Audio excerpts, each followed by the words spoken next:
एक समय की बात है, एक किसान था जो कुंदनपुर नामक गांव में रहता था। उसकी उम्र हो चुकी थी, जिसके कारण उससे खेती का काम नहीं होता था। इसलिए उसने सोचा कि क्यों ना वह अपनी खेती की जमीन और अपनी भैंस को बेच देगा। उससे जो पैसा आएगा उससे वह कोई नया काम शुरू कर लेगा। अगले दिन उसने पूरे गांव में चर्चा फैला दी कि वह अपनी जमीन बेचना चाहता है और उसे कोई उसकी जमीन को खरीदने वाला चाहिए।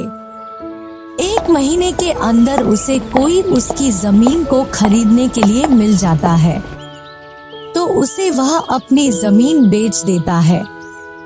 अब उसे बस अपनी भैंस को बेचना था, पर उसे कोई आदमी नहीं मिल रहा था जो उससे उसकी भैंस को खरीद ले। किसान ने बहुत कोशिश की अपनी भैंस को बेचने की, पर वह नहीं बेच पाया। एक दिन किसान को किसी से पता चला कि शहर में मेला लग रहा है। यह सुनकर किसान के दिमाग में एक विचार आता है कि क्यों न वह अपनी भैंस को मेले में जाकर बेचे। अगले दिन वह मेले में अपनी भैंस को बेचने के लिए गया। रास्ते में उसका सामना एक डाकू से होता है।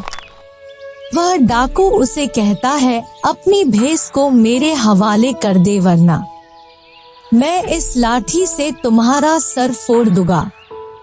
यह सुनकर किसान डर गया और उसने अपनी भैंस डाकू के हवाले कर दी। पर जैसे ही डाकू अपना हाथ भैंस को पकड़ने के लिए आगे बढ़ाता है, उससे उसकी लाठी गिर जाती है।